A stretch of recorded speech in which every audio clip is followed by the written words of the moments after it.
9 months pregnant, I suddenly went into premature labor. My husband was overseas negotiating a merger and couldn't make it back.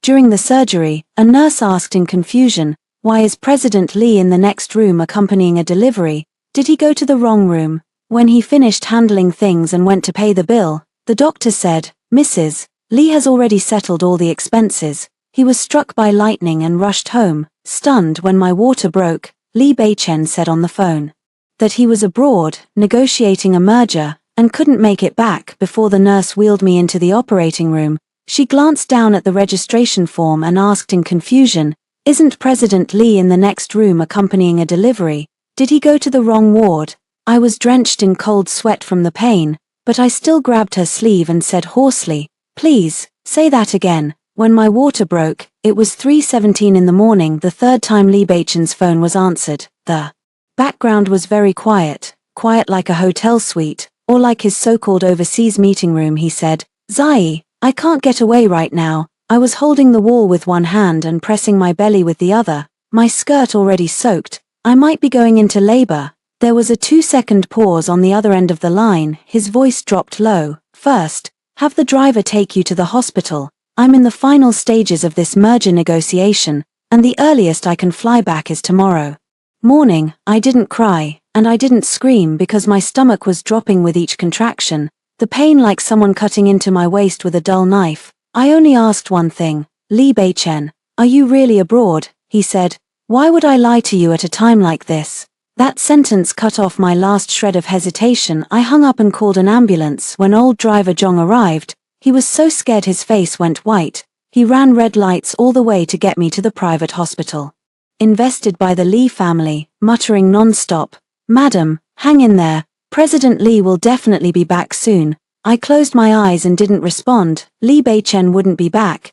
His "I can't get away" didn't sound like a husband's guilt toward his wife in premature labor, but more like someone guarding against who might hear him nearby. At the hospital, the nurse pushed a wheelchair over. I was sent to the obstetrics emergency room. After the attending doctor examined me, his face immediately changed. "Contractions are very frequent. Fetal heartbeat is unstable. Prepare for surgery." He handed me the surgical consent form. "Where's the family?" I said. "Can't reach them." The nurse beside me was stunned. "Mrs. Lee, isn't President Lee in the hospital tonight?" I jerked my head up. The nurse flipped through the computer registration form, as if afraid she'd misread, and muttered quietly, "VIP delivery room no. 2, companion registration. Contact person Lee Bei-chen, relationship listed as husband, but you're also Mrs. Lee here." Before she could finish, the senior Dr. Ju interrupted, "Save the person first." My fingertips were ice cold. Another sharp pain hit my stomach, and I almost curled up from the agony. But my mind was terrifyingly clear instead. Lee Bei-chen was in the hospital, not abroad, not at a merger, right in the next delivery room accompanying another woman giving birth. I grabbed the nurse's sleeve, my voice hoarse, not sounding like my own. "Where did you say President Lee is?" The nurse's face went pale instantly, her eyes darting nervously to Dr. Ju. Dr. Ju frowned. "The patient is in a critical condition right now. We'll discuss other matters later." I looked at her. "Dr. Ju, I need the surgery, and I'll sign the consent form, but please keep all of tonight's triage records, companion registration, payment records, and my surgical consent records." Dr. Ju was silent for a second. She had seen too many messes in the delivery room and understood what I meant. She said quietly, "Hospital records are always kept anyway." I nodded, then I signed the surgical consent form myself. When I signed, the pen tip trembled, not because I was afraid of the surgery, but because I suddenly remembered 9 months ago, when Lee Bei-chen touched my belly and said, "Zai, we're having a child. Don't be so strong from now on. I'll take care of the family." I believed him. I resigned from my position in the risk control department, moved into the Lee family's old mansion, and learned to be a proper Mrs. Lee. His mother said pregnant women shouldn't stare at computers all day, it's bad for the baby, so I locked my project files in the cabinet. His sister said, "You used to be too strong-willed, sister-in-law, men get tired," so I swallowed my temper. Lee Bei-chen said Su Nyanru was in poor health, just returned from abroad with no family, and told me to be understanding. So I was understanding until she moved into the apartment arranged by The Lee family understanding until every time she got sick, Lee Beichen went out in the middle of the night, understanding until the day of her prenatal checkup, when I clearly saw his car parked at the hospital, yet he said he was in a meeting. I wasn't without suspicion, but every time, I told myself, the baby was about to be born, and the family couldn't fall apart now. The baby came early. I lie on the operating table, with no husband by my side, no in-laws, just the cold lights and the smell of disinfectant as the nurse wheels me toward the operating room. The door of the delivery room next door suddenly cracks open. A cry drifts out, not a baby's cry, it's a woman's voice, suppressed and clinging. Beichen, I'm scared. I hear Lee Beichen's voice, low, urgent, a tenderness I haven't heard in a long time. Don't be scared, I'm here. The wheelchair stops for a moment. The nurse immediately speeds up, as if afraid I might hear more, but it's already too late. I heard it. The husband who said he was abroad negotiating a merger is now separated by a single wall, accompanying another woman as she gives birth. My child is in my belly, fetal heartbeat dropping from oxygen deprivation, while he holds someone else's hand, saying, "Don't be scared, I'm here." I close my eyes.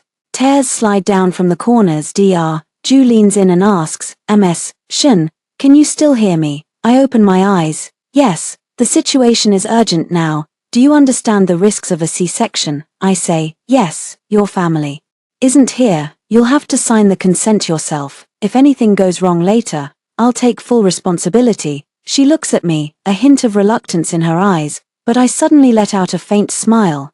"Dr. Ju, I'll pay for the surgery myself. I'll give birth to this child myself, and I'll bear the consequences myself. Don't put Lee Beichen's name on any documents that need my confirmation for now." As the operating room door closes, I pull the wedding ring off my ring finger. That ring has been on for 5 years, in the late stages of pregnancy.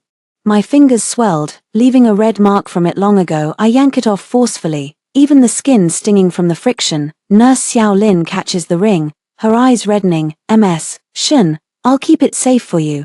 I stare at the blinding white light above. "No need."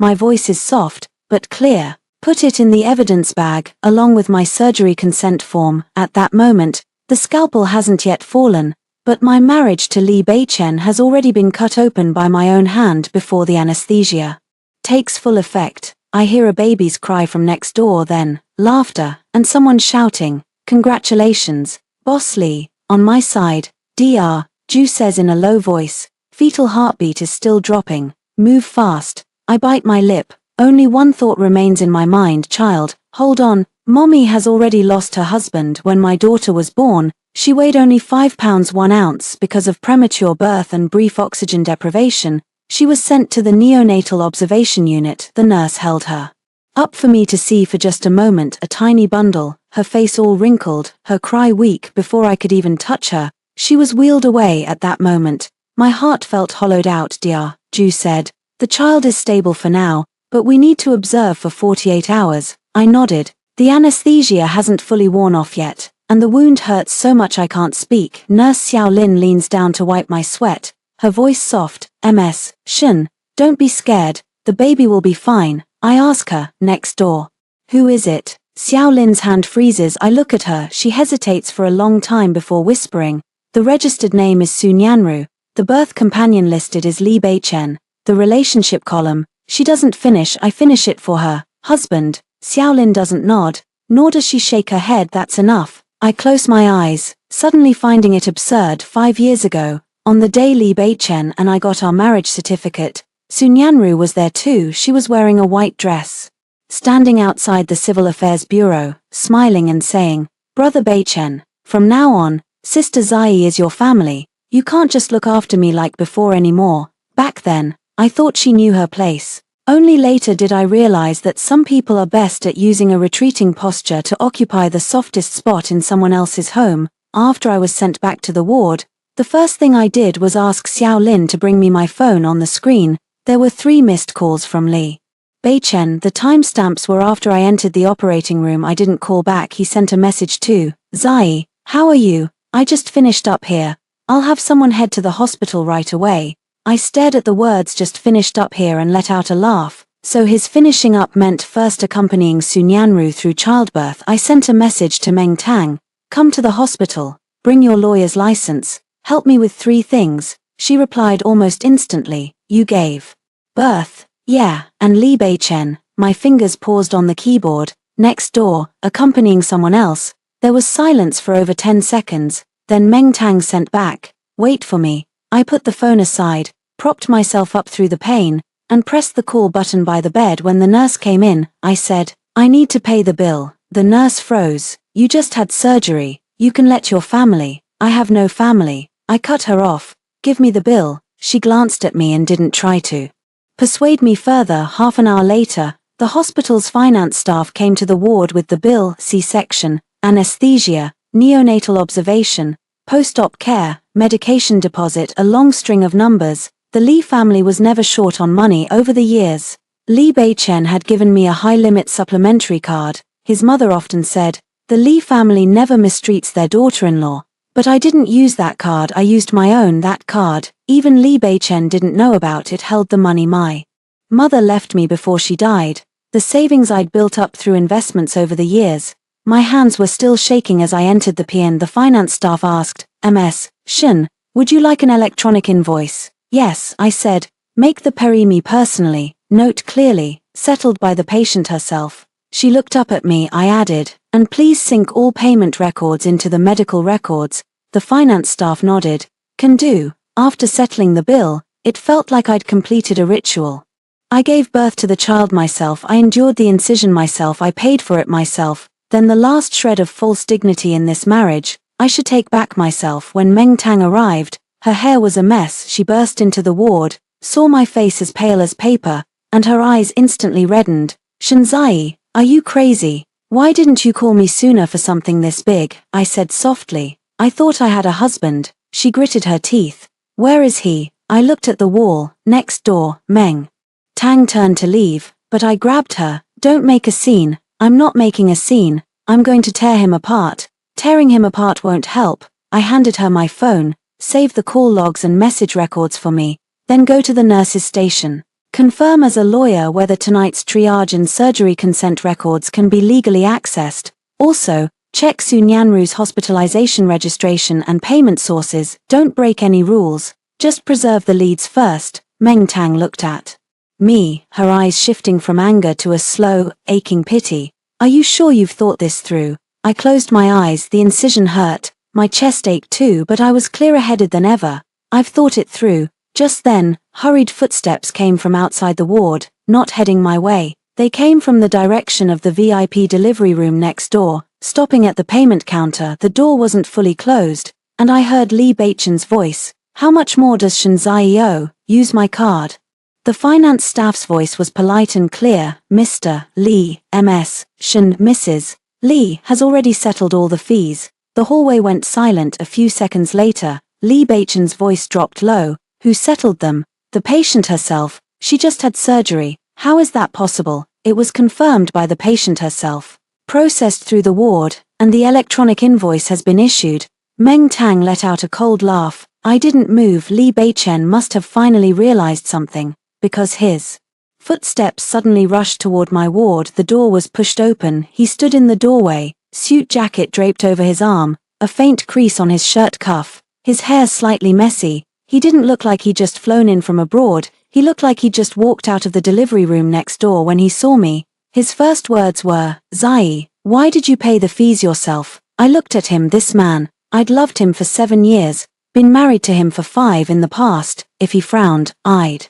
instinctively explain, but now I just felt exhausted. I asked, Li Bei-chen, did Su Nyanru give birth? His face changed instantly. Meng Tang stood by my bed, staring coldly at him. Li Bei-chen's Adam's apple bobbed. Let me explain, I said. Did she give birth? He was silent. Silence was the answer. I nodded. Then congratulations. He stepped forward. It's not what you think. Nyanru's situation was special. She was alone in the hospital. I was just lying about being abroad. I looked at him, just when I went into premature labor and was wheeled into the OR. You were next door holding her hand, just when my baby's heartbeat dropped. You told her, don't be scared, I'm here. Just when I signed the papers myself, paid the fees myself, took the risks myself. You only thought to ask about my expenses after you were done with her. He couldn't speak. With every word I said, His face paled a shade. Finally, he said quietly, "Zai, it was chaos at the time. I didn't expect you to go into premature labor so suddenly." I laughed. Neither did I. I raised my hand and handed the transparent bag with the ring to Meng Tang.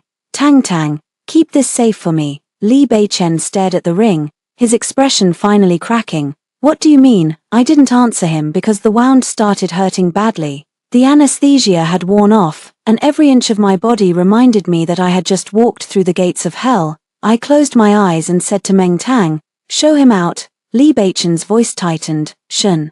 Zai." I opened my eyes and looked at him. "President Li, the room next door needs you." He froze in place. I turned my face away and stopped looking at him. That night, Li Beichen was shut out by me for the first time, and what he didn't know was that before he came, I had already asked Meng Tang to arrange the postpartum center, the nanny, and the moving company. I wouldn't argue with him in the hospital. I wouldn't lie in bed waiting for his explanation. I would only leave with my child the first moment I could get out of bed. The next afternoon, the child's condition stabilized. Director Ju approved my transfer to the medical area attached to the high-end postpartum center, while Li Beichen went to the next room to handle Su Nyanru's discharge procedures. I got into the car Meng Tang had arranged. Before leaving the hospital, I took one last look toward the VIP delivery room. Su Nyanru's door was covered in flowers. There was nothing here for me. It didn't matter. I didn't need it anymore. The car door closed, and Meng Tang asked, "Where to?" I said, "First, the postpartum center, then, back to the Li residence to get my things." Meng Tang paused. "You just had surgery." I touched the little hat on the baby in my arms. "I'm not getting things." My voice was very soft. "I'm getting myself back." When Li Beichen rushed back to the Li residence, I had already been gone for 3 hours. Later, old Zhong told me that his car nearly scraped the flower bed as it tore into the courtyard. The servants thought something terrible had happened and all ran out from the back kitchen. Li Beichen ignored everyone and went straight to the second-floor nursery.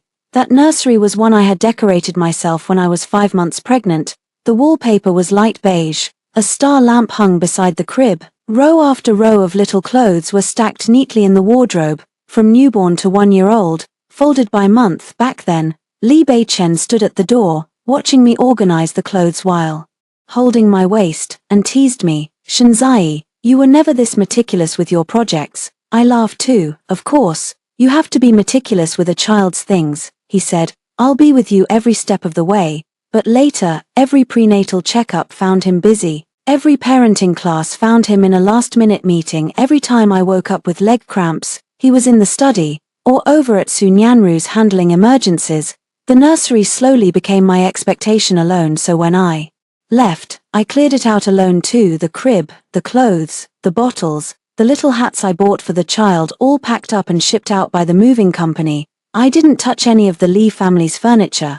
I only took what belonged to me and the child. Meng Tang tried to persuade me. "You just had surgery. You shouldn't watch this yourself." I leaned against the headboard in the postpartum center, watching the moving footage on the surveillance feed. I need to watch, because I needed to see with my own eyes that nothing of mine or the child's remained in the Li residence. When Li Beichen pushed open the nursery door, the room was empty. Only a faint mark on the wall remained, left behind after the star lamp was taken down. A single little sock lay on the floor, forgotten, pink and white, with a small moon embroidered on the cuff. He bent down and picked it up. Old Zhong said he stood there for a long time, so long that Li's mother chased up from downstairs, furious. "Beichen, what does Shinzai mean by this? She just gave birth and won't come home for postpartum recovery. What does she want? To threaten you with the child?" Li Beichen didn't speak. He walked to the master bedroom. The master bedroom had been tidied up too. In the walk-in closet,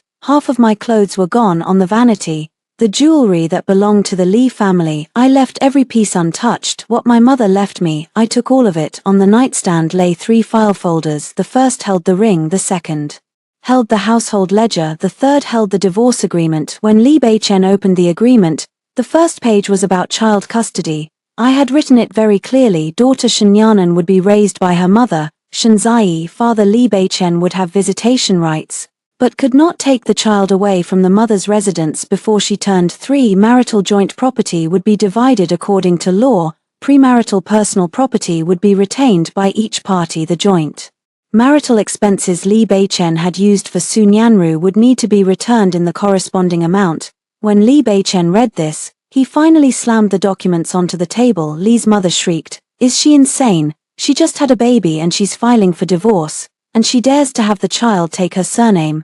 Old Jong said that Lee Bei-chen's face was extremely grim at the time. He picked up his phone and called me. I didn't answer. He switched to sending messages. "Zai, where are you? Don't mess around. The child was just born and needs a complete family." I stared at the screen, calmly hitting mute. A complete family? How laughable. When my child was born, the father was next door accompanying another woman. Now he tells me the child needs a complete family. Soon after, Lee's mother called too. I answered, not because I wanted to hear her talk, but because Meng Tang signaled I could save the call content. As soon as the call connected, Lee's mother barked, "Shenzai, do you even know how to behave? Which woman doesn't suffer during childbirth?" Bei-chen was just helping Nyanru. She's a widow with a child, and you have to make a scene at a time like this. If word gets out, where will the Lee family's face go? I leaned against the headboard, the wound still aching, the child in my arms sleeping lightly. I lowered my voice. "Mom, the Lee family's face matters.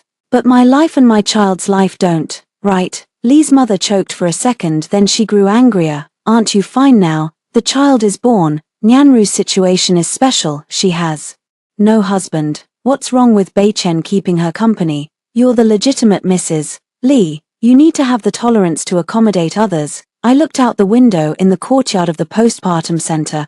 There was a ginkgo tree, its leaves swaying gently in the wind. Suddenly, I wasn't angry anymore. So everyone in the Lee family knew about Su Nyanru's existence, only I was pinned in place by their word understanding. I said, "Then I won't be Mrs. Lee anymore." Lee's mother seemed not to hear clearly. "What did you say?" I repeated word for word. I said, "Whoever wants to be Mrs. Lee can be Mrs. Lee." There was a moment of silence on the other end. Then Lee's mother sneered, "If you leave Bei-chen, a woman who just gave birth, where can you go?" "Zai, don't speak too soon. Come back now, and I'll chalk it up to postpartum mood swings." I lowered my eyes, looking at the child in my arms. Her little hands were curled up, her nails as thin as translucent crescent moons. My voice was very soft. "I'm not having mood swings." "Then what are you?" "I've woken up." With that, I hung up the phone. Meng Tang sat on the sofa and gave me a thumbs up.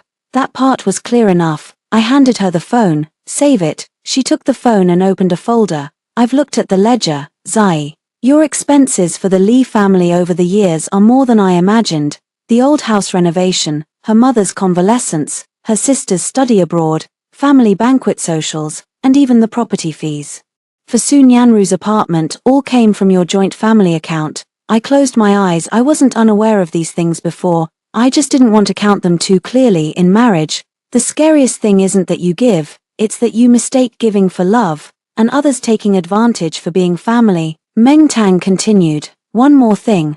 Part of Su Nyanru's prenatal checkup costs went through the family supplementary card Lee Bei-chen gave you." I opened my eyes. "My supplementary card?" "Yeah, the card is under your name, but it's actually tied to the joint family account. The bills are consolidated monthly, and you never looked closely before." I let out a laugh. So not only did I pay for my own childbirth expenses, I also unknowingly paid for Su Nyanru's prenatal checkups. Lee Bei-chen really used the title Mrs. Lee to the fullest. I took the ledger and added a line at the bottom, Su Nyanru's prenatal costs, pending verification. Meng Tang asked, "What's the next step?" I said, "Don't rush to file a lawsuit yet." "Why?" "I want them to say everything themselves first." Meng Tang caught on quickly. "You mean the full-month banquet?" I nodded. People like the Lee family fear losing face the most and love using face to pressure others. They'll definitely hold a full-month banquet. They'll definitely try to make me bring the child back, sit beside Lee Bei-chen, and cover up this scandal for him. I won't flip the table early. I'll wait until they've invited all the guests, set up the scene, and built the stage for the Lee family's harmony. Then I'll tear it down myself. That evening, Lee Bei-chen called again. This time, I answered. His voice was tired.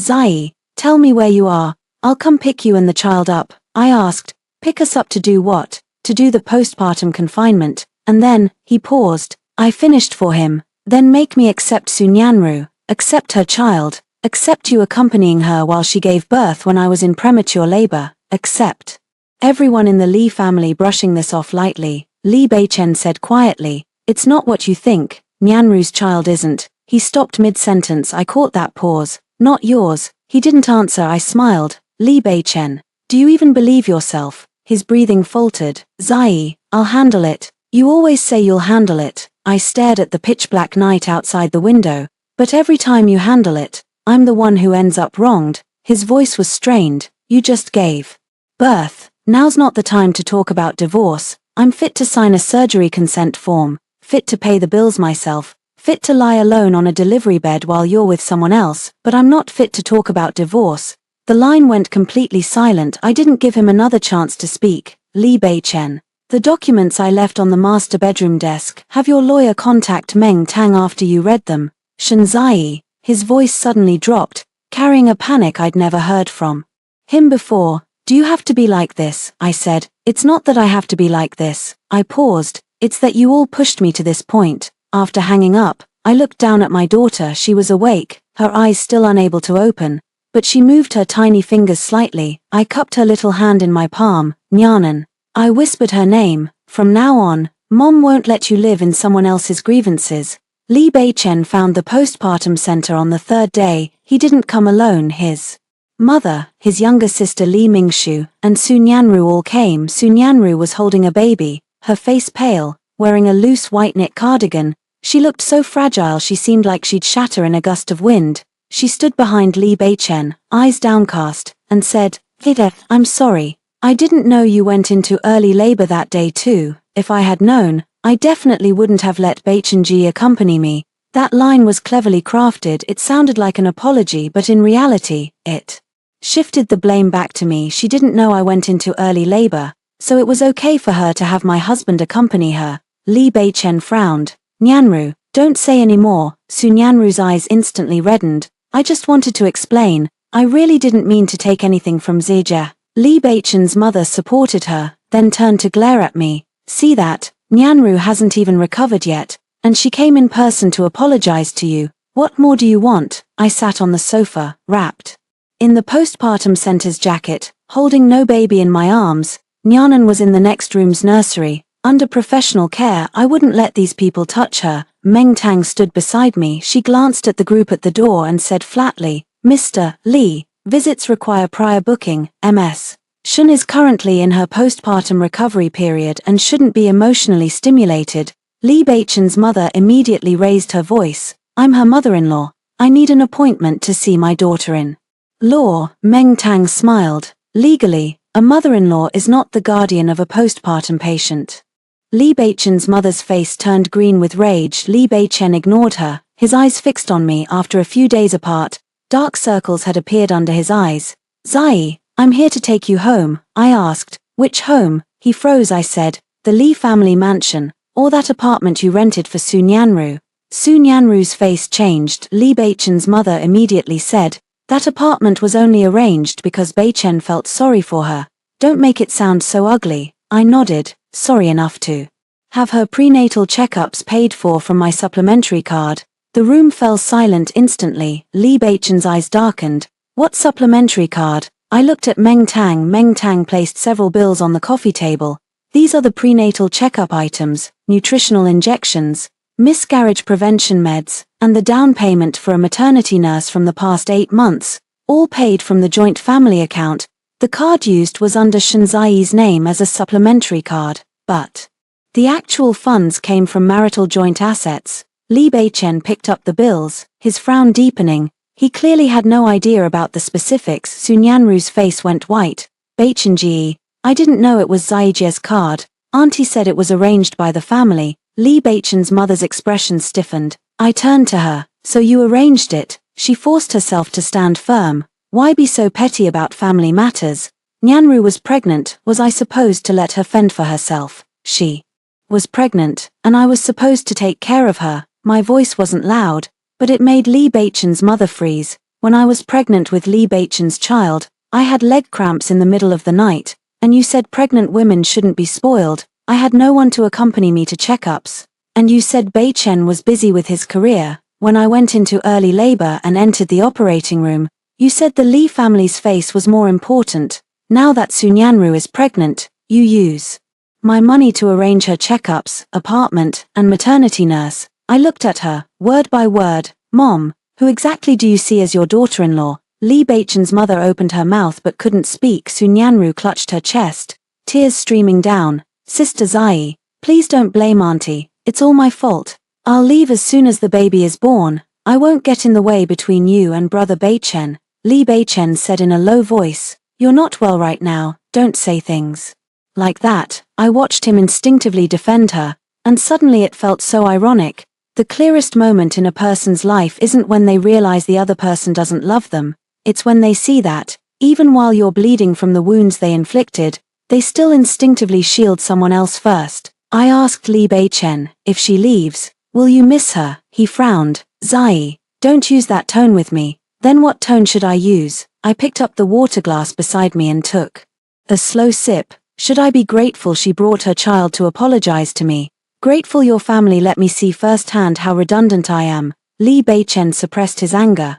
I told you, I'll handle this. Right now, you just need to focus on recovering. I don't need you to handle anything. I slid a document across the table in front of him. Meng Tang will represent me in the divorce negotiations, child custody, visitation rights, asset division, and reimbursement of joint marital expenses. It's all written out clearly. Lee Baichen didn't take it. He stared at the document as if it were a knife. I don't agree to a divorce, I said. Then I'll take it to court. Lee's mother finally couldn't hold back. Shanzai, don't go too far. Do you know who Baichen is? Dragging this to court, what good will that do for the child?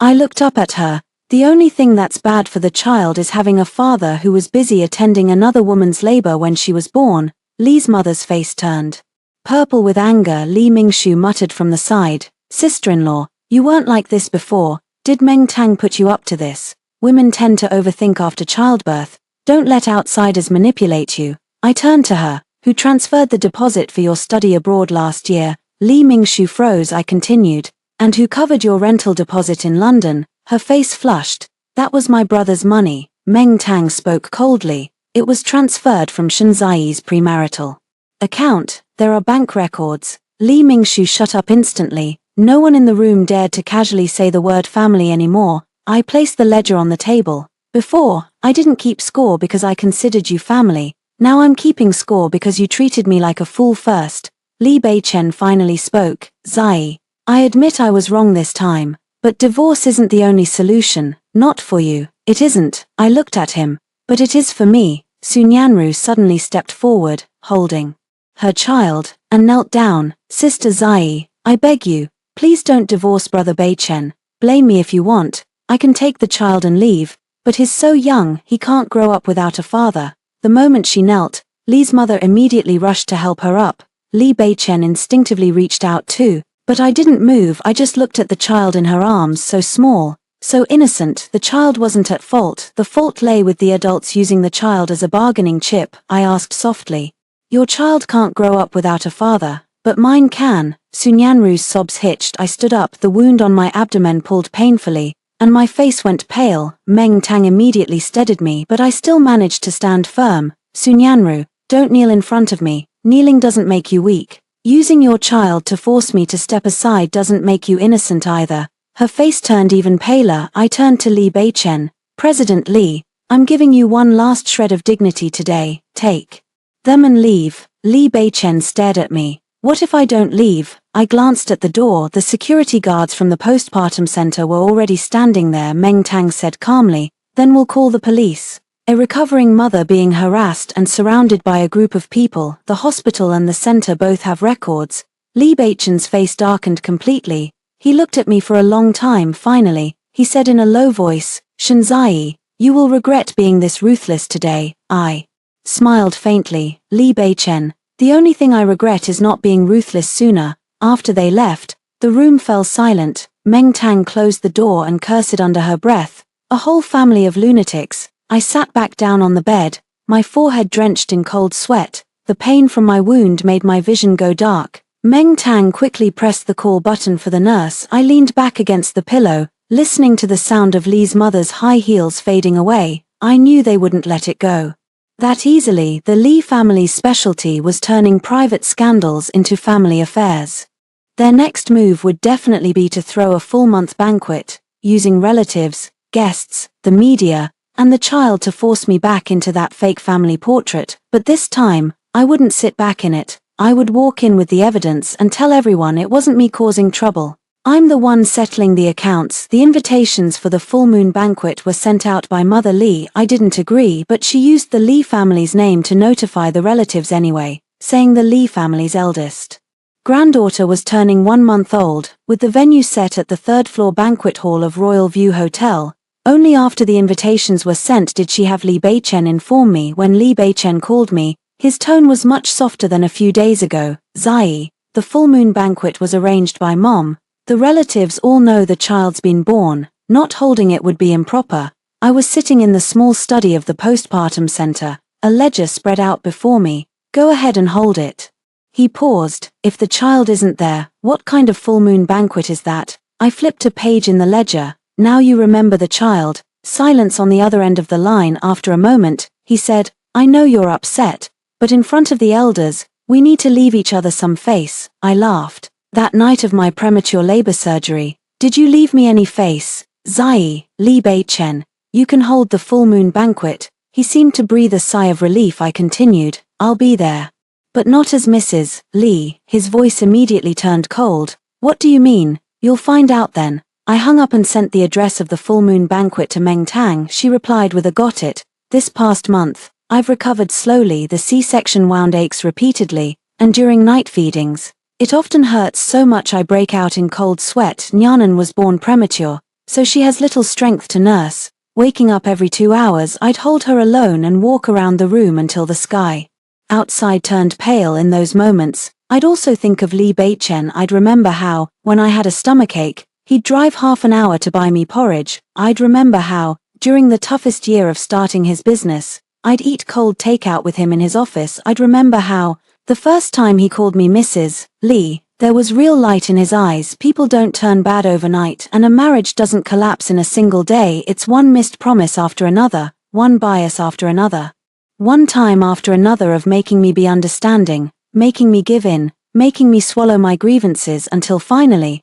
I stood at the door of the operating room and heard him say to someone else, Don't be afraid, I'm here. Those words crashed down, and the whole marriage shattered on the day of the full moon banquet. I didn't wear the dress Mother Lee sent over. She had someone deliver a light gold gown, saying it suited Mrs. Lee. I sent it back. I wore a black suit skirt, loose, to cover the incision and make it easier to hold the baby. Nyanan was dressed in a little white outfit, sleeping in her baby basket. Meng Tang drove to pick me up. She saw my outfit and laughed. Doesn't look like you're going to a full moon banquet, I said. Like I'm going to court, like you're going to collect a debt. I laughed too. When we arrived at Royal View Hotel, a huge welcome sign stood at the entrance of the banquet hall. It read, Lee family's precious daughter's full-month celebration. Li Beichen stood at the door greeting guests. He was wearing a dark grey suit. When he saw me holding the baby, his eyes visibly softened for a moment. Zai, he walked over, reaching for Nyanan. I took half a step back. She's asleep. His hand froze in midair. A few relatives nearby saw this, their expressions turning subtly awkward. Mother Lee quickly came over, a dignified smile plastered on her face. Zai, it's good you're here. Come, let me hold the baby. The relatives are all waiting to see her. I said, the baby is shy with strangers. Mother Lee's smile stiffened. I'm her grandmother. Why would she be shy? I looked at her. She's never seen you since she was born. It's normal for her to be shy. Someone nearby gasped. Mother Lee's face went pale, then red. She lowered her voice. With so many guests today, do you have to embarrass me? I lowered my voice too. Did you ask me before sending out those invitations? Mother Lee clenched her teeth. Li Beichen stepped between us. Let's go inside. First, the banquet hall was decorated festively. Pink and white balloons, flowers, a dessert table, and a big screen looping a few photos from my pregnancy. I never gave those photos to Mother Lee. Li Beichen must have found them on the home computer. In the photos, I was smiling while holding my belly. With the nursery in the background, they looked happy and complete. I watched the screen, feeling nothing. Fake things, no matter how pretty, are still fake. I'd barely sat down when Sunyanru arrived.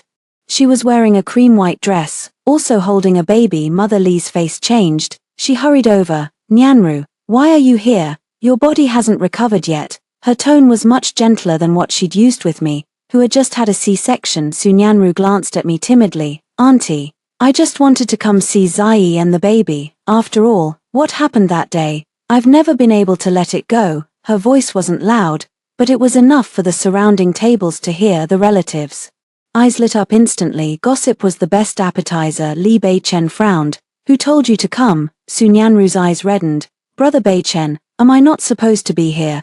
But the baby has a slight fever today, and I was scared alone, so I thought I'd come find you. The child in her arms let out a timely cry. Li's mother's heart softened immediately. Since you're here, don't just stand, sit down. I watched this act and suddenly found it boring. Nyanru didn't come today to apologize, she came to solidify her position. At the full-month banquet of the Li family's eldest granddaughter, she showed up holding another child. If I tolerated it, from now on, everyone would tacitly accept that Li Beichen had two children, one in the open, one cherished in secret. One was the Li family heiress I gave birth to, the other was the Li family's hidden pain Nyanru brought. I wouldn't tolerate it. When the host stepped onto the stage, Li's mother signaled for me and Li Beichen to carry the baby up. Together I didn't move. Li Beichen said softly, Zai, let's just get through the process. I looked at him. What process? Speech, group photo, putting the peace lock on the baby. Whose baby? He frowned. Ours, of course, I said. Then why is she sitting at the head table? He followed my gaze to Nyanru. Nyanru lowered her head, clutching the baby tighter. Li's mother couldn't help but say, Nyanru is a guest. Don't be so petty. I nodded. Fine. I stood up. Li Beichen thought I was giving in and reached out to help me. I avoided his hand and walked straight onto the stage. The host smiled and handed me the microphone. Mrs. Li looks stunning today. Come on, say a few words to everyone. I took the microphone. Applause rang out from the audience. Li's mother finally showed a satisfied expression. Nyanru looked at me, a hint of smugness hidden in her eyes. I faced the hall full of guests, my voice steady. Thank you all for coming to my daughter Shenyanan's full-month banquet. The moment the words left my mouth, the applause froze. Li's mother shot up from her seat. Li Beichen's face changed. The host awkwardly corrected. Mrs. Li, the baby is from the Li family. I turned to him. She's a Shen. The entire hall erupted in chaos. I continued. I'm not here today to put on a family reunion act for the Li family. I'm here to state three things in front of all our relatives and friends. Meng Tang stood up from the back row and handed a document onto the stage. I opened it. First, Li Beichen and I are in the process of divorcing. The audience exploded. Second, on the night my daughter was born, I signed the surgery consent form myself, paid the fees myself. Li Beichen was not present for the delivery. Li Beichen strode onto the stage. Shenzai, that's enough. I looked at him. No, it's not. I pressed the remote. The pregnancy photos on the big screen disappeared, replaced by a hospital payment receipt. It clearly read, paid by the patient herself. I raised the microphone. Third, when I went into premature labor, Li Beichen was not abroad negotiating a merger. The entire hall fell dead silent. I looked at Nyanru. Her face was pale, and she stood up, clutching the baby. As if to flee, I said softly, he was in the delivery room next door, accompanying Miss Su as she gave birth. The air at the full-month banquet felt like it had been sliced clean through. All sound from the audience vanished. Only the faint hum of the projector on the big screen remained. Li Beichen stood beside me, his face dark as thunder. Shenzai, turn that off. He lowered his voice, laced with warning. In the past, I was most afraid of this tone from him. Li Beichen rarely lost his temper. The colder he got, the more serious the matter was. Before, I would instinctively take a step back to save his face and leave myself an out, but now, I just found it ridiculous. What are you afraid of, President Li? I looked at him, afraid the guests will find out you were with someone else while your wife was in premature labor, or afraid they'll learn your so-called overseas merger never existed. A flicker of panic crossed Li Beichen's eyes. The relatives below began whispering. Didn't they say Beichen was in Singapore that day? Isn't Nyanru like a sister to him? Whose child is that, then? Li's mother's face went white with anxiety. She rushed onto the stage, trying to grab the microphone. Meng Tang blocked her. Mrs. Li, MS. Shen hasn't finished speaking. Li's mother snapped. Who do you think you are? The Lee family's private affairs are none of your business. Meng Tang pulled out her lawyer's badge. I am MS, Shanzai's legal representative. Every statement made here today is backed by evidence. At the word evidence, Mother Lee clearly panicked. Sun Yanru stood by the main table, holding her child, tears already falling. Sister Zai, I know you hate me, but the child is innocent. Why are you forcing me in front of so many people? I looked at her. Forcing you, she cried.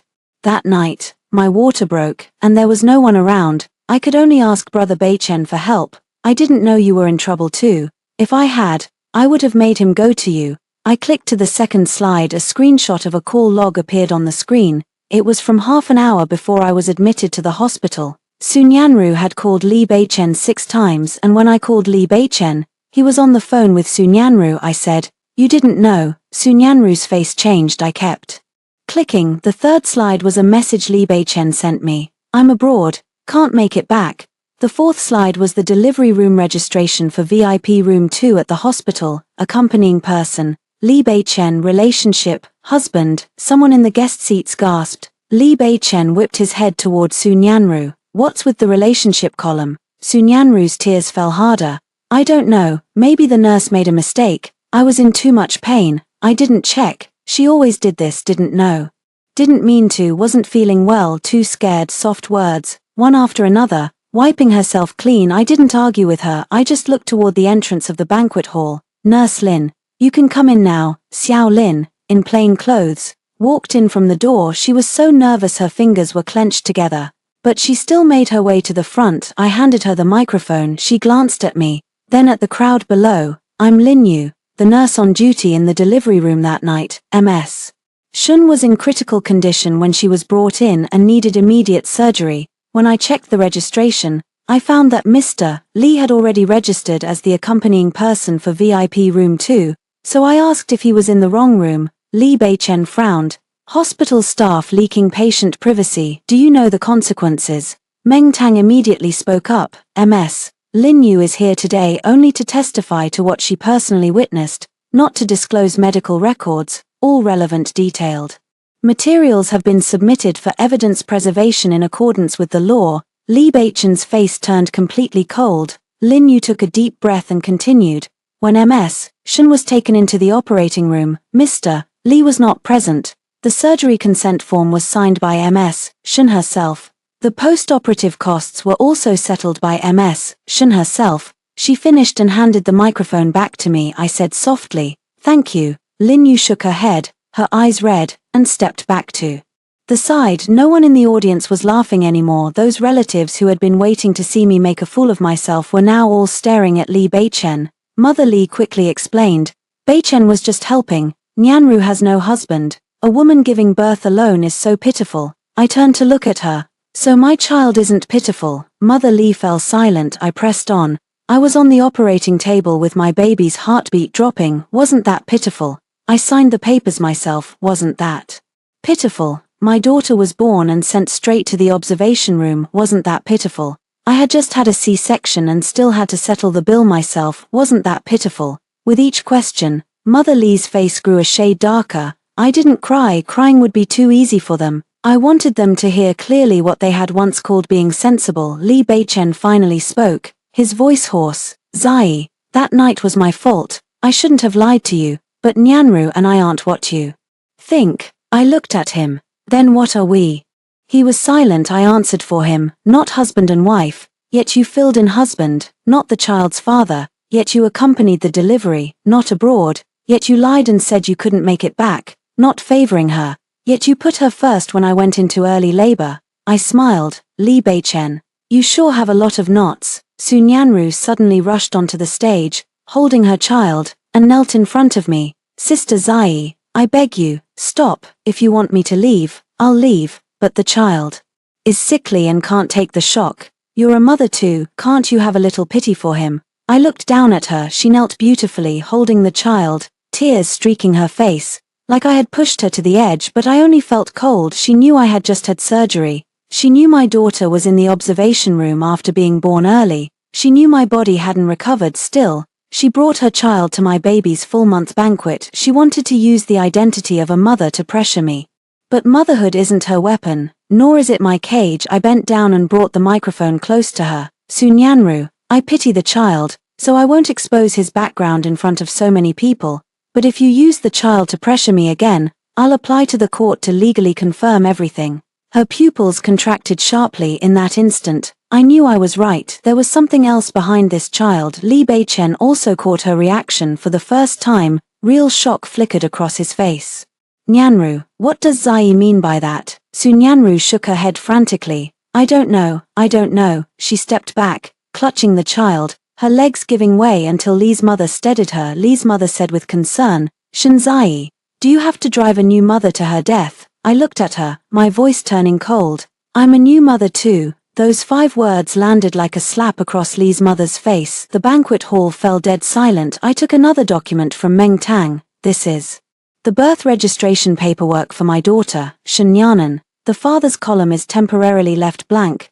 Li Beichen's eyes shot up. Shinzai, you wouldn't dare. I met his gaze. Why wouldn't I? His voice tightened. She's my daughter. I nodded. Biologically, yes, but legally, I need to confirm if you're fit to be listed as the father on her birth record. Li Beichen's eyes darkened dangerously. Are you taking revenge on me? No, I put the documents away. I'm protecting her. An elder from the audience couldn't help but say, Zai, couples fight, but don't drag the kids into it. A child can't grow up without a father. I turned to look at him. She can have a father, but only if that father knows where he was the night she was born. The elder shut up. I walked off the stage. Li Beichen reached out and grabbed my wrist. Zai, let's talk. His grip was tight. The movement pulled at my incision, and I paled for a second from the pain. Meng Tang immediately stepped forward. Let go. Li Beichen saw my expression and released me as if burned. I pulled my hand back and straightened my sleeve. We can talk. A glimmer of hope lit up his eyes. I said, have your lawyer contact Meng Tang. His eyes dimmed again. I didn't look at him anymore. I picked up Nyanan and headed for the banquet hall entrance. Behind me came Li's mother's frantic voice. Shinzai, if you walk out that door today, don't ever think about coming back to the Li family. I stopped, turned to look at her. Don't worry, I said softly. I never planned to. After the full moon banquet, the Li family's scandal spread for 3 days. I didn't deliberately spread it, but there were too many guests that day. Li Beichen had been too dominant in the business world over the years. Everyone wanted to know how big the crack was in that seemingly unshakable Li Corporation tower. Some said I was too ruthless, fresh out of childbirth, and I nailed my husband and his white moonlight at the full moon banquet. Others said I finally grew a spine, a woman abandoned by her husband on the operating table, who still had the composure to preserve evidence that wasn't ruthlessness, that was being pushed to the edge. I ignored the gossip. In the postpartum care center room, Nyanan slept more peacefully. Her checkup results improved day by day. My most important tasks every day were feeding her, changing diapers, checking my wound, and sleeping. The rest of the time, I dealt with Li Beichen. He came 3 times in a row. Once, he was stopped by security at the care center entrance. Once, he had Director Ju pass a message saying he wanted to see the child. I refused. The 3rd time, he waited in the hospital corridor during my follow-up appointment that day. I had just had my stitches removed and couldn't walk too fast yet. Meng Tang went to pick up the medicine, and I slowly made my way out, holding the wall. Li Beichen stood at the end of the corridor. He looked thinner, with dark circles under his eyes. Completely stripped of his usual confident composure when he saw me, he immediately walked over. Zai, I stopped. Move aside. He didn't. I just want to see the child, I said. Make an appointment according to the agreement. We're not divorced yet. Then you should follow the rules even more. Emotion churned in his eyes. Do you have to talk to me like this? I looked up at him. Then how do you want me to say it? Like before, asking if you're tired, if you've eaten, if Sunyanru needs my help. His face went pale. I kept walking, and he followed. I've already asked Nyanru to move out of the apartment. I didn't react. I also checked the expenses. I'll put all that money back into our joint account. I still didn't stop. At the full moon banquet, it was my mom's idea. She shouldn't have pushed you like that. I finally stopped. Li Beichen thought he had gotten through to me, his voice softening. Zai, I know it's too late to say this now, but our 5 years of marriage shouldn't end like this. I looked at him. Then how do you think it should end? He froze. I said, by me enduring it one more time.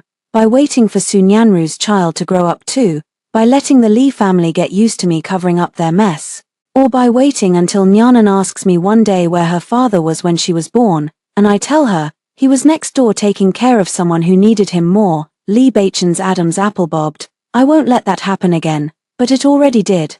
People walked by in the hallway. We stood at the entrance of the obstetrics ward, like an ordinary couple having a fight, but I knew, what broke between us wasn't just one argument, it was trust. Once trust snaps, what you patch back is just a scar. Lee Bachan's voice was hoarse. Whatever compensation you want, I can give it. I want a divorce. He closed his eyes. Anything but that. I smiled. Then there's nothing to talk about. I walked past him. He suddenly said, a child can't grow up without a father. I turned back.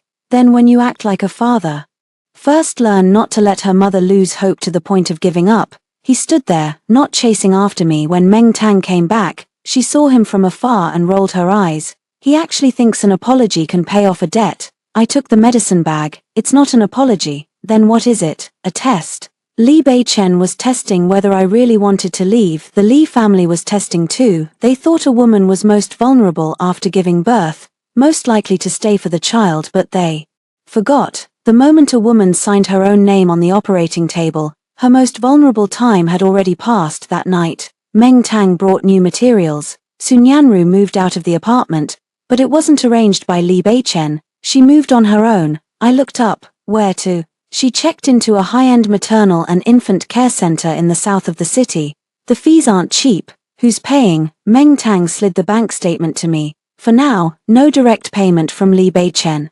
But she did receive a 500,000 yuan transfer earlier, from Lee's mother's personal account. I wasn't surprised. Lee's mother scolded me for making a fuss, but behind the scenes, she was still covering for Sunyanru. Meng Tang added, one more thing, on Sunyanru's child's birth registration, the father's information is left blank. The contact person is Lee Bachan, but the father column is empty. My fingers paused. Why didn't she fill it in? Meng Tang raised an eyebrow. That's where it gets interesting. If the child were really Lee Bachan's, she'd want to lock it down immediately, but she didn't, which means she has a guilty conscience. I thought back to the full moon banquet, the flicker of panic in Sunyanru's eyes when I mentioned confirming everything according to the law. Can we apply for a paternity test? Yes, but we need a reasonable basis, since you and Lee Bachan are still married, and Sunyanru's child involves whether he had an extramarital birth and shared property expenses. We can request an investigation in the divorce proceedings. I nodded. Then apply. Meng Tang looked at me. Aren't you afraid the result will prove the child is really his? I looked down and adjusted Nyanan's little blanket.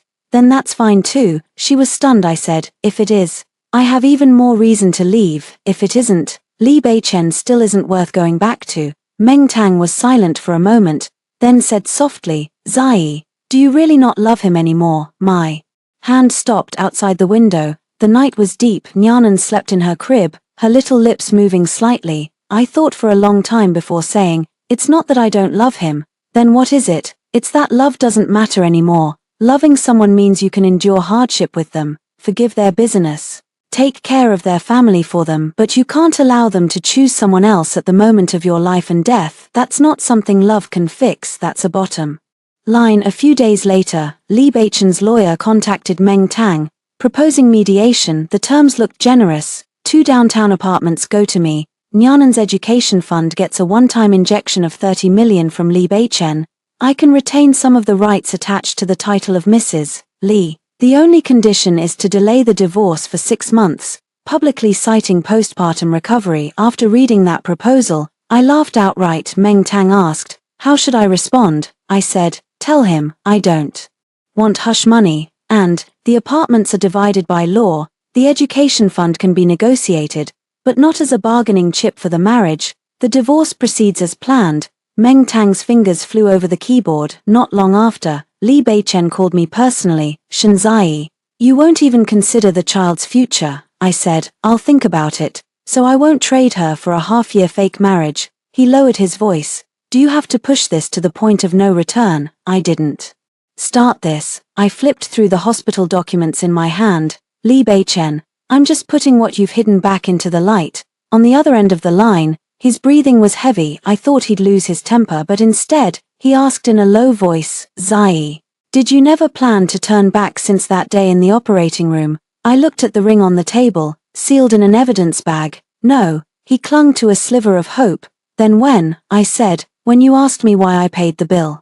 Myself, he fell silent. I calmly finished that sentence. "At that moment, I knew you weren't unaware of my pain, you just cared more about whether I still depended on you." There was no sound from the other end of the line. A week before the divorce mediation, Lee's group held an emergency shareholder briefing. This had nothing to do with me, but Lee Baichen's so-called overseas acquisition was tied to a travel announcement the group had released after the full moon banquet. Some guests leaked the hospital incident. The media started pressing. Was President Lee in Singapore negotiating the acquisition that day, or was he at the hospital for the delivery? Lee's group PR initially responded, "President Lee does have overseas project arrangements. Personal matters are not convenient to disclose." That line was clever. It didn't say he was abroad, just that he had plans, leaving room to maneuver. But netizens weren't stupid. Someone dug up that there was no entry or exit record for Lee Baichen in Singapore that day. Someone caught his car parked in the hospital's underground garage that night. Public opinion couldn't be contained, so Lee's group had to hold an internal briefing to calm shareholders. Lee Baichen didn't expect me to show up. I wasn't there to cause trouble. I was there to take back what was mine. The Lee's group conference room was packed with executives and shareholders. I used to be one of them 5 years ago. I handled Manda risk control for Lee's group, stopping 2 problematic projects for Lee Baichen back then. People in the company called me Director Shen. Later, I got pregnant, and Lee's mother said a woman with too strong a career drive would hurt the family. Lee Baichen also said, "Zai, take a year off first. Come back when the kid's older." I believed him. I stepped away from the conference table to the dining table at home. Now, walking back into this conference room, many people's looks at me had changed. Some were sympathetic, some awkward, some avoided my eyes. Lee Baichen sat at the head of the table, and when he saw me, his brow furrowed almost imperceptibly. "What are you doing here?" I placed the documents on the table. "To attend the briefing." The PR director immediately said, "Ms. Shen, this is an internal Lee's group meeting." I looked at him. I held 3% of Lee's group equity before marriage, not much, but enough to sit here. The room fell silent for a moment. Many people only then remembered that I wasn't just the Lee wife who made soup in the old mansion. I had once used my own money and ability to stand by Lee Baichen through Lee's group's toughest years. That equity was bought with real cash. Lee Baichen stared at me, his voice low. "Do you have to discuss personal matters here?" "I'm not discussing personal matters." I opened the folder. "I'm only discussing whether Lee's group misled shareholders in its information disclosure." His face changed instantly. An old board member cleared his throat. "Baichen, since Zai has equity, let her speak." I stood up. Lee's group publicly stated that on May 17th, President Lee had overseas acquisition arrangements, but I have here a hospital delivery companion registration, vehicle entry and exit records from the underground garage, and President Lee's phone location backup from that day. The PR director immediately said, "Location data is personal privacy." I looked at him. The location came from the family safety system Lee Baichen and I shared during our marriage, in my late pregnancy. To ensure he could be reached if I had an emergency, he personally enabled shared location and authorized me to view it. This was true at 8 months pregnant. I once slipped in the bathroom. Lee Baichen was panicked then. He installed a family locator on our phones, saying we could find each other in an emergency. He just forgot to turn it off later and forgot that night. When he lied about being abroad, his location stayed at the hospital. I pressed the remote. A route map appeared on the big screen. Lee Baichen left Lee's group at 7 p.m. that night, arrived at Sun Yanru's apartment at 7:40, took her to the hospital at 8:25, checked into the VIP delivery companion room at 9:17. At 3 a.m., I called, saying I was going into early labor. 3:21 a.m. He was still in VIP delivery room no. 3:40 a.m. I entered the operating room. 4:06 a.m. Sun Yanru gave birth. 4:20 a.m. He went to handle Sun Yanru's expenses. 4:47 a.m. He finally asked about my ward. The timeline is crystal clear. No one spoke in the meeting room. I looked at Lee Baichen. "President Lee, this isn't personal." Using a non-existent overseas trip to cover up personal actions has damaged the company's credibility. As a minority shareholder, I have the right to demand an explanation. Lee Baichen's fingers gripped the table tightly. He looked at me, pain and anger in his eyes. Shinzai, are you dragging the Lee Group down just to get a divorce? I shook my head. I'm not dragging the Lee Group down. I glanced at the shareholders present. What I'm presenting today isn't to attack the company, but to demand a separation of personal lies and corporate information. The Lee Group shouldn't have to pay for Lee Baichen's marital betrayal, the old shareholder said in a deep voice. Baichen, you need to explain this to the board. Lee Baichen closed his eyes for the first time. He bowed his head in front of everyone. I admit, on the night of May 17th, I was at the hospital. The overseas project was handled remotely by the VP.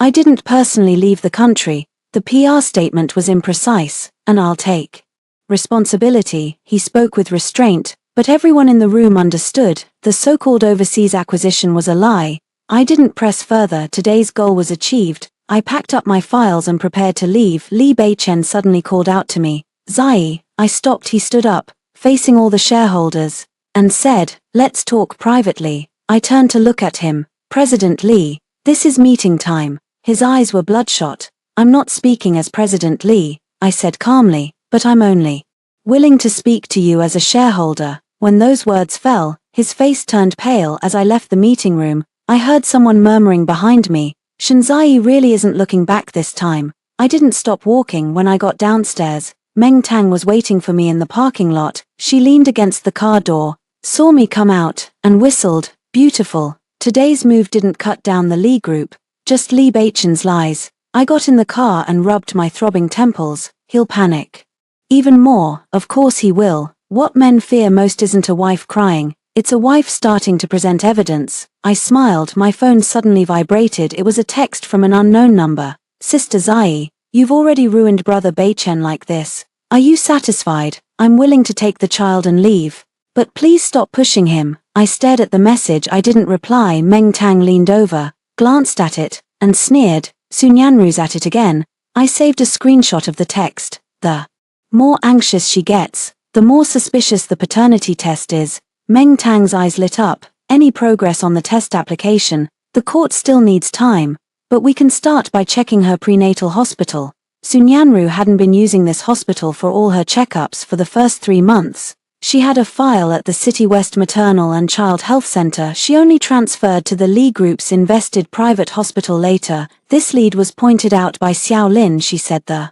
records Sunyanru brought when transferring were incomplete, and the gestational age had been altered once at the time. I just found it absurd now. I realize all lies leak through the details. That evening, I returned to the postpartum center. Nyanan was already asleep. I sat by the crib, took out Lee Baichen's ring from the evidence bag. Inside the ring, there was an engraving L and Z. Forever, forever. I stared at those 2 English letters for a long time. Then I put it back in the bag. Forever is too long right now. I only need tomorrow. Lee's mother was waiting for me at the Lee family's old mansion. She thought I wouldn't come, to be precise. She thought I wouldn't dare. She had someone send me a message, saying the old Madam Lee was sick and wanted to see Nyanan. Old Madam Lee was the only one in the Lee family who had never cursed me out. When I married into the Lee family, she was already rarely involved, but she always held my hand during holidays and said, Zai, when a woman enters marriage, don't lose yourself. I didn't understand then, now I do, but only through this way. I brought Nyanan to the old mansion. Meng Tang came with me. As soon as I walked in, I saw the living room full of people. Lee's mother, Lee Mingshu, a few Lee family relatives, and Lee Baichen. Sunyanru wasn't there. Old Madam Lee sat in the main seat. She did look unwell, but her mind was still clear when she saw me. Her eyes held guilt. Zai, come here. I walked over, holding the child. She didn't rush to take Nyanan. Instead, she first looked at my face. You've lost weight. I smiled. I'm recovering okay, she sighed. The Lee family has wronged you. Lee's mother immediately frowned. Mom, why do you always take her side as soon as you open your mouth? She dragged Baichen to the board meeting and made the Lee family lose so much face. The old lady gave her a cold look. Was it her who lost the face? Lee's mother shut up. I gently placed Nyanan into the old lady's arms. Her hands trembled slightly as she carefully cradled the child. Good child. Her eyes reddened. To suffer so much right after being born. At those words, Lee Baichen's gaze flickered. I didn't look at him. Lee's mother cleared her throat. We called you here today for 2 reasons. First, to let the old lady see the child. Second, to clear the air in front of the family. I knew it wouldn't be that simple. I sat down. Go ahead. Lee's mother put on her elder's airs. Zai, you and Baichen have been at odds for so long now. The outside world has already had its fill of the joke. A woman divorcing and raising a child alone isn't easy. The Lee family is willing to take a step back. You come back, and we won't bring up Nyanru's matter again. That child won't step foot in the Lee family home. I almost laughed out loud. You won't bring it up, and it's like it never happened. Lee's mother frowned. Then what else do you want? Baichen already knows he was wrong. Nyanru has moved out too. Do you have to tear this family apart? What good does that do Nyanan? Li Mingshu chimed in. Sister-in-law, to be honest, my brother has been good to you. Which man hasn't had a moment of weakness? If you keep making things this awkward, you won't even have a way to back down later. I looked at her. Li Mingshu, you're 24 years old. Do you still need me to give you a way out? Her face changed. What do you mean? I pulled a ledger out of my bag. Since today is about clearing the air in front of the family, let's clear the accounts too. Lee's mother's face instantly darkened. Shanzai, are you going to count money again? Yes, I placed the ledger on the coffee table. Didn't you say we're family? If we're family, we should be even clearer about who's been giving and who's been taking all these years. Meng Tang opened her laptop and connected it to the living room TV. Page after page of accounts flashed onto the screen. The first section, renovation costs for the Lee family's old mansion. The second year after our marriage, the old mansion's roof leaked. Li Baichen had his funds tied up in a project, so I fronted 6 million from my premarital savings. The second section, Lee's mother's medical expenses. She had a bad heart and spent years in a Swiss sanatorium, over 3 years. The total was 8 million, most of which came out of my account. The third section, Li Mingshu's study abroad expenses, tuition, rent, living expenses, security deposits, car payments, totaled 2 million. The fourth section, the Lee family's social obligations, weddings, funerals, holiday gifts, charity gala donations. I paid nearly 1 million as Mrs. Lee. The fifth section, expenses related to Sunyanru apartment rent, utilities, water and electricity, prenatal checkups, nutritional supplements, maternity nurse deposits. The screen stopped on the last page. Total, 11.73 million. The living room fell into a dead silence. Li Mingshu's face turned red to her ears. How can you count it like that? My brother will pay you back eventually. I looked at her. Does your brother know?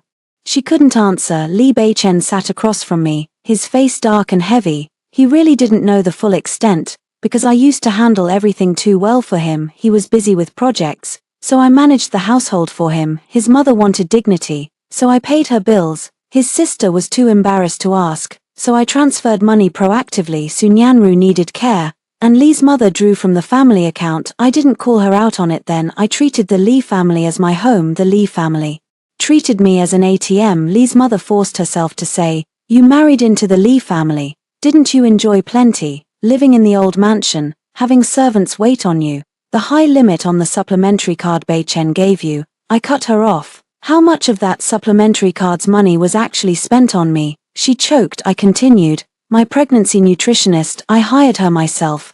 Most of my prenatal checkups I went alone. I settled the delivery costs myself. I paid for Nyanan's postpartum care center myself. The biggest benefit the Lee family gave me was making me realize that a woman can't pin her sense of security on her in-laws' empty promise of we won't treat you poorly.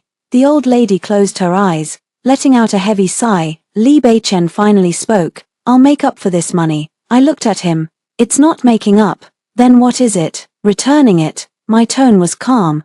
For the joint marital expenses that fall under personal consumption by the Lee family's relatives and Sunyanru's expenses, I'll claim them legally. For what I voluntarily gifted with evidence, I'll accept it. For what lacks evidence of my voluntary consent, I won't. Mrs. Lee suddenly stood up. Shanzai, are you trying to tear apart the Lee family? I stood up too. The face was already torn. She trembled with rage. Don't forget, Nyanan has Lee family blood in her too. I looked down at the child. That's why I'm here. I handed another document to the old lady. This is a preliminary visitation plan. As long as the Lee family respects my boundaries, you can see Nyanan regularly. But the condition is, Sunyanru and her child must not approach my daughter. The old lady took the document, her eyes reddening. Zai, you've handled this with grace. Mrs. Lee wanted to speak. But the old lady cut her off sharply. Shut up. Everyone in the living room froze. The old lady stared at Mrs. Lee. All these years, you've used Zai's money to buy favors, taken her understanding for granted, and now you have the nerve to say she's tearing apart the family. Mrs. Lee's face turned pale. The old lady then turned to Lee Beichen. And you, Lee Beichen lowered his head. When a woman was giving birth to your child, you were with another woman having hers. She didn't make a scene in the hospital and drag your name through the mud that was already the last shred of face she left for the Lee family. Lee Beichen's voice was hoarse. Grandma, I know I was wrong. The old lady sneered. Knowing you were wrong, what good does that do? Her heart is ice cold now. I watched this scene, feeling no satisfaction. Justice that comes too late tastes like cold soup. It warms for a moment, but can't replace the blood lost from the body. I picked up Nyanan, ready to leave. Lee Beichen chased me to the door. Zai. I stopped, he said in a low voice. I agree to the paternity test. I was a bit surprised. He looked at me, his eyes like a storm brewing. If the child isn't mine, I'll make Su Nyanru face the consequences. I asked, what if it is? He paused for a second. I'll handle that too. I smiled. Lee Beichen, you still don't get it. He frowned. I said, whether that child is yours or not only decides if Su Nyanru lied to you. It doesn't decide if I forgive you. He froze. I carried Nyanan down the steps. The wind blew, and the child stirred gently in my arms. I bent down and kissed her forehead behind me. Lee Beichen didn't follow because he finally realized I wasn't waiting for the truth to bring me back. I was waiting for the truth to bury this marriage. The day the paternity test results came out, Lee Beichen called me 17 times. I didn't answer a single one, not because I was avoiding it, but because I was taking Nyanan for a follow-up. The doctor said her weight gain was good, and her heart and lung indicators were stable. I walked out of the clinic with her in my arms, sunlight falling on the hallway like a long golden thread. At that moment, I felt all the arguments were far away. The child being healthy mattered more than any victory or defeat. Meng Tang was waiting for me at the hospital entrance. When she saw me, she raised the file in her hand. The results are out. I could tell from her expression what the answer was. She said quietly, Su Nyanru's child and Lee Beichen have no biological relation. I wasn't surprised, but when I actually heard those words, my chest still felt hollow, not from pain for Lee Beichen but for myself. So my 9 months of pregnancy, signing papers alone on the operating table, being forced to back down at the full moon banquet, all of it was because of a lie. Su Nyanru lied to Lee Beichen lied to me, the Lee family lied to themselves, and in the end, the one pushed onto the operating table was me. I took the file but didn't open it right away. Does Lee Beichen know? Yes. The testing center notified the applicant's lawyer first, so he should have received it by now. No wonder he was calling like crazy. Meng Tang asked, do you want to see him? I looked at Nyanan in my arms. Yes. We met in a small meeting room outside the court mediation chamber. Lee Beichen was already there waiting. He was wearing a black coat, looking like he hadn't slept all night. His eyes bloodshot. When he saw me, he stood up. Zai. I handed Nyanan to the nanny and signaled her to wait outside. Then I sat down. Go ahead. Lee Beichen stared at me, his voice low and strained. The child isn't mine. I nodded. I know. Pain flickered in his eyes. Su Nyanru lied to me. I didn't say anything. He seemed eager to explain, like he finally found a reason to prove he wasn't that dirty. I never slept with her. She said the child's father abandoned her, and she couldn't give birth alone. I admit I was soft-hearted. I admit I hid it from you, but I didn't betray you to that extent. I listened quietly. After he finished speaking, the room fell silent. A long time passed before I asked, so what? Lee Beichen froze. I looked at him. So you think I should feel relieved? His fingers tightened. At least it wasn't what you thought. I smiled. Lee Beichen, you still think the problem is whether you slept with her or not? His face turned pale. I said, word by word, the problem is that on the day I went into early labor, you knew I was 9 months pregnant. You knew I could be in danger at any moment. Yet you lied to me for a woman who was deceiving you, saying you were abroad. His throat seemed blocked. I continued, the problem is that when I called saying I was about to give birth, you didn't rush over. You told me to find a driver. The problem is that you were next door telling her not to be afraid, that you were there. The problem is that I signed the surgery consent myself, paid the bills myself, and you asked me why I didn't wait for you to settle the payment. Every sentence wasn't anger. It was just the truth. The truth hurts more than insults. Lee Baichen's eyes reddened. I know I was wrong. I looked at him and suddenly felt this man was a stranger. The old Lee Baichen was proud, domineering. Even when he bowed his head, he carried control. Now he looked like someone had torn out his spine. But I didn't soften, because a woman can't forget how long she hurt just because a man finally feels pain. I opened the file folder and placed the test results on the table. This is proof that Su Nyanru deceived you, not proof of your innocence. He looked up at me. I went on. You can pursue her, cut off your support for her, let the Lee family settle accounts, but don't treat being deceived as a reason I must forgive you. Lee Baichen said in a low voice. I wasn't trying to force your forgiveness. Then what do you want? He was silent for a long time. I want to start over. I shook my head. It's too late. The faint light in his eyes slowly died out. From outside the door came the soft cry of a baby. I stood up. Lee Baichen stood up too. Let me see Nyanan. I stopped. Not today. I'm her father. You'll be her legal father, and you'll have visitation rights. I looked at him. But while she's still this young, I won't let your emotions affect her. His voice tightened. You won't even let me hold her once. Lee Baichen, I said softly, when she was born, you already missed the first embrace. He froze completely. I pulled open the door. The nanny stood outside holding Nyanan. The baby wasn't crying hard, just hungry. I took her, gently patting her. Lee Baichen stood a few steps away, looking at the child, his gaze so complex it nearly shattered. He reached out a hand but ultimately didn't dare touch. I carried Nyanan away. When I reached the end of the hallway, I heard the sound of a chair being kicked over behind me. Meng Tang caught up and said quietly, over at Su Nyanru's end, the Lee family has already stopped funding the club. She just sent me a lawyer's letter, claiming you violated her privacy. I laughed. She still has the energy to send lawyers' letters. The guilty always cry out first. Su Nyanru came to find me in person soon after. That afternoon, just after I'd put Nyanan to sleep, the maternity center front desk called to say MS. Su wanted to see me. I didn't want to see her at first, but Meng Tang said, see her. In the public meeting room, there are cameras. Su Nyanru had lost a lot of weight. She no longer wore white dresses but a grey jacket, no makeup, looking haggard and worn. Her first words as she sat down were, Shanzai, are you satisfied now? I looked at her. You all love asking that. She gritted her teeth. If you hadn't forced that paternity test, Brother Baichen wouldn't have treated me like this. The Lee family wouldn't have abandoned me. Who is the child's father? Her face changed. None of your business. Then why did you let Lee Baichen accompany you during labor? Her eyes darted away. I was just scared. I nodded.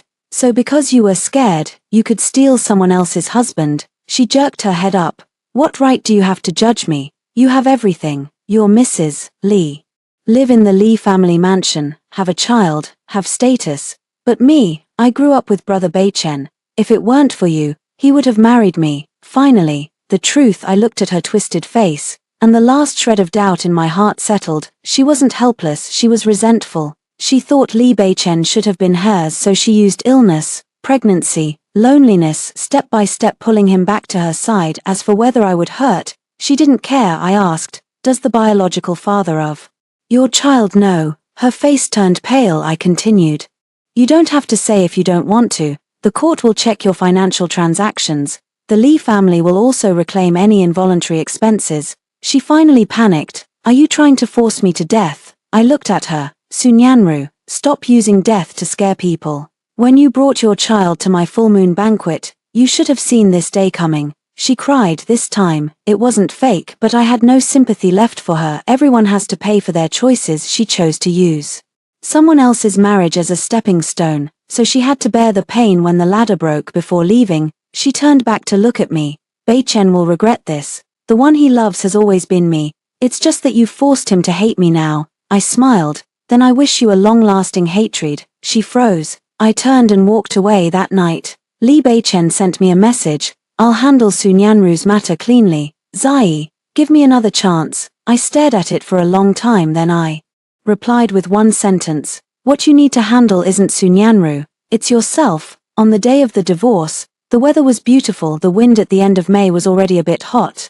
I wore a light blue shirt with a thin jacket over it. My hair was cut shorter, just reaching my shoulders. Meng Tang said I looked like I had come back to life. I looked at myself in the mirror and felt unfamiliar too. In the late stages of pregnancy, I was always swollen, tired, with shadows in my eyes that wouldn't fade. Back then, I thought it was just the hardship of pregnancy. Later, I realized that when a person is wronged for too long, their face loses its glow. Li Beichen arrived earlier than the agreed time. He stood at the entrance of the Civil Affairs Bureau, holding a file folder. When he saw me get out of the car, he walked over. Zai. I nodded. Let's go inside. He didn't move. Nyanan didn't come today. She doesn't need to witness her parents' divorce. He gave a bitter smile. The way you talk now, you really leave no room. I looked at him. Room is for those who still need to walk the same path. We don't. His eyes darkened. I went back to the old house last night. The nursery is still empty. I didn't respond, he said.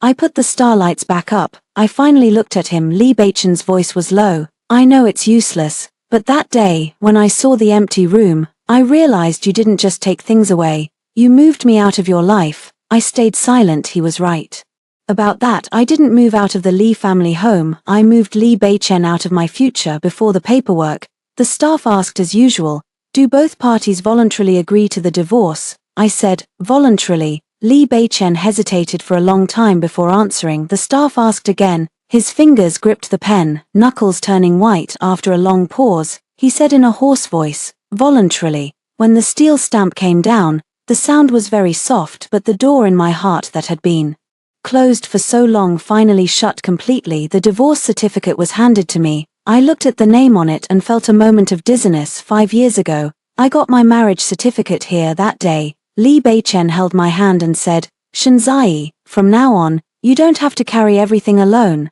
5 years later, I got my divorce certificate here. Only then did I realize that I had been carrying everything alone all along. As I walked out of the Civil Affairs Bureau, Li Beichen's mother was waiting at the entrance. When she saw me, her eyes were actually red. Zai. I stopped. She held a brocade box in her hand. This is a longevity lock for Nyanan. I was foolish before and said many harsh things. Don't hold it against me. I didn't take it. She stood there awkwardly. Li Beichen said quietly, Mom. Li's mother wiped the corner of her eye. I know you won't forgive me, but the child is still of the Li bloodline. I want to see her. I looked at the woman who once held herself so high. Her bowing now wasn't entirely out of regret, it was also out of panic from losing control. I said, visits will follow the agreement. If you want to see Nyanan, you can contact Meng Tang in advance. As for the gift, let her decide whether to accept it when she grows up. Li's mother's face turned pale, but this time, she didn't curse me. Li Mingshu was also there. She stood by the car, not daring to come close. When she saw me looking, she said quietly, Sister-in-law, Sister Shan, I'm sorry. I nodded. Don't take others' efforts for granted from now on. She nodded, her eyes red. As I was about to get into the car, Li Beichen suddenly called out to me, Zai. I turned around. He walked up to me and took a card out of the file folder. This is Nyanan's education fund. It's not a transaction. And it's not an attempt to win you back. I just want to do my part as a father. I didn't take it right away. Meng Tang took it and looked over the contract. After confirming the terms were independent and came with no strings attached, she nodded at me. I accepted it. Thanks. Li Beichen gave a bitter smile. Now between you and me, it's just thanks, I said. There's still boundaries. His eyes reddened a little. Can I go see her in the future? According to the agreement, will she know who I am? I looked at him. Yes, I won't erase you, but I won't whitewash you either. Pain flickered in his gaze. I went on. When she grows up, I'll tell her her father once made mistakes and took responsibility. Whether she wants to get close to you is her choice. Li Beichen nodded. That's good. He said it softly, like he was accepting fate, or barely holding on to the last shred of dignity. I turned and got into the car. Just as the door was closing, he suddenly reached out and pressed his hand against the window. Ji. I rolled the window down a crack. He looked at me, his voice so low it was almost inaudible. If I had come to you that night, would things have turned out differently? I stared at him. There's no if in this world, but I still thought about it seriously. If he had come that night, if he had held my hand, if he had been by my side when the baby was born, if he hadn't made me hear that don't worry, I'm here when I was in the most pain, maybe we would have fought. had Cold Wars, and torn each other apart over Sunyanru, but maybe there would have been a little room left, but he didn't. I said, Lee Bei-chen, you can't trade missed choices for a broken ending. He slowly lowered his hand as the car drove off. I saw him standing in front of the Civil Affairs Bureau in the rearview mirror. Li Mu was crying. Li Mingshu had her head down, but he stood there motionless, like he finally understood that once some doors close, no matter how long you kneel, they won't open again. When I got home, Nyanan had just woken up. This was my new rented place, not big, 3 bedrooms, 2 living rooms, but the sunlight was great. The nursery faced south, with a pot hose by the window. No Lee family marble floors, no servants. No rules everywhere you looked, but every inch of it put me at ease. The nanny handed Nyanan to me. I took her, and her little hand grabbed my collar as she made soft sounds. I kissed her. Nyanan, Mommy got divorced, of course. She didn't understand. She just stared at me with eyes like black grapes. I smiled. We'll live well from now on. That night, the hospital called. Nyanan's follow-up report was out. Everything was stable. I hung up and sat by the window for a long time. The wind blew in through the window, making the curtains sway gently. I put the divorce certificate in the drawer. Then I took out the ring. It no longer sat on my finger. It wasn't evidence anymore. It was just an ending. I placed it in a small box, sealed it, and tucked it into the bottom of the cabinet. Not because I couldn't let go, but to remind myself I once truly loved. But later, I loved myself and my child more. On Nyanan's 100th day, I didn't throw a big party. I only invited Meng Tang, Old Zhong, director Ju, Xiao Lin, and a few friends who had genuinely cared about me. The venue was a small restaurant downstairs from my new place. No big screens, no Lee family relatives, no fake family photos. On the table sat a small cake. The words on it read, Nyanan, grow up safe and sound. When I held her for a photo, she suddenly smiled. It was the first time she had smiled at the camera. Xiao Lin was so moved she almost cried. The baby is too cute, Sister Shen. Look how well she's smiling. I smiled too. From that night in the hospital until now, 3 months, I felt like I had walked out of a long rain. The wounds on me still ache sometimes. I still wake up at night because of the baby's cries, but I no longer wait for anyone to come home, no longer listen to anyone's excuses, no longer hand over my life for others to decide. Li Bei-chen didn't come. He sent a gift in advance, a set of children's insurance and a handwritten letter. I didn't open the letter. I had Meng Tang review the insurance contract to make sure it only benefited Nyanan, and then I accepted it. Li Bei-chen did visit twice as per the agreement. The first time, when he held Nyanan, he didn't even know how to position his hands. The baby cried, and he panicked, his face turning pale. I didn't help him. The nanny taught him on the side. He learned very seriously at that moment. Looking at him, I felt no hatred left. Hatred is also a form of connection now.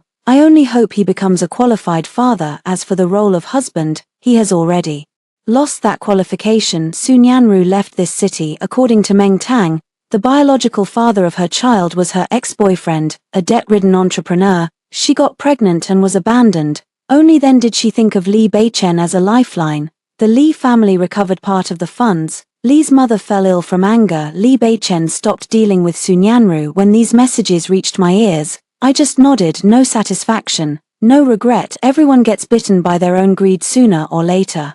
She did, and so did Li Bei-chen. Over at the Li Group, Li Bei-chen was questioned by the board over the false itinerary scandal and temporarily stepped down from his role as head of an overseas project.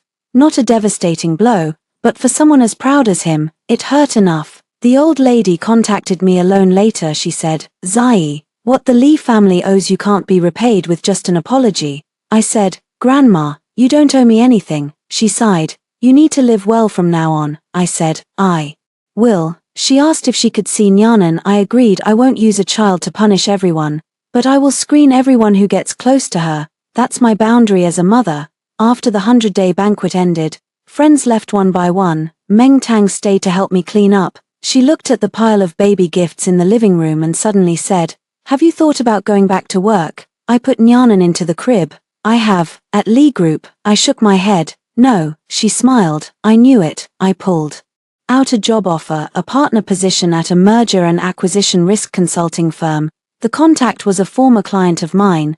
They reached out after learning I left my job. I didn't accept right away because I needed to take care of Nyanan first and recover my health, but I didn't refuse. I don't want to lock myself inside anyone's home anymore. I can be a mother, I can also be Shinzai. That night, after Nyanan fell asleep, I sat alone in the living room. On the coffee table was a copy of the hospital bill from that night. I had kept that piece of paper for a long time, settled by the mother herself. Those 6 words felt like a verdict that night. I settled more than just the bill. I settled my expectations of Li Beichen, my illusions about the Li family, my obsession with the idea that if I'm well behaved, things will get better. I picked up scissors and cut that copy in half, not because I forgot, but because it had served its purpose. It pushed me out of my old life now. I don't need a bill to prove I was hurt. Living well is proof enough. When the doorbell rang, I thought Meng Tang had left something behind. I opened the door and saw Li Beichen standing outside. He didn't come in, just stood at the entrance. In his hand was a small bag, Nyanan's 100-day gift. I glanced at it. It was a very small gold lock. He said, I know you might not accept it, so the contract and receipt are inside. No strings attached. You can keep it for her, or return it to me. I took it. I'll keep it for her. She can decide later. He nodded. His gaze drifted past me into the house. The living room light was warm yellow, and new star-shaped lights hung by the crib. Those lights weren't the ones the Li family took down. I bought new ones, smaller, simpler, but just enough to illuminate where Nyanan sleeps. Li Beichen's eyes flickered slightly. Is she asleep? She's asleep. I won't disturb her. He stood there for a moment, then suddenly said, Zai, I passed by the hospital today. I didn't respond. He went on, I went to the payment counter and made a donation, not for you, but to the Premature Infant Rescue Fund, in Nyanan's name. I was a little surprised. He said, I know it doesn't make up for anything. I looked at him. Then don't treat it as making up, just do what you should. He smiled bitterly. You're really good at shutting me out now, I said calmly, because the door is on my side. Li Beichen stared at me for a long time. Finally, he said softly, that's fine. He turned and left. This time, he didn't look back. I closed the door and leaned against it for a moment. My heart was calm. Not every story has to end with forgiveness. Some stories are best ended with each person bearing their own burden and walking away. I went back to the crib. Nyanan was fast asleep. Her little hands were spread open, as if she had caught a soft ray of light. I leaned down and kissed her. Good night, Nyanan. Outside the window, the city lights were bright. In the distance, traffic flowed like a slow river. I used to think that a woman's best ending was having someone say, don't be afraid, I'm here, when you were in pain. But later, I realized that a better ending was being able to stand up on my own, even when that person wasn't around. I settled the surgery fees, I settled the old marriage, and one by one, I settled all the grievances, tears, misplaced trust, and wasted waiting. From now on, I am no longer anyone's Mrs. Li. I am Shinzai. I am Nyanan's mother, and I am also the master of my own life.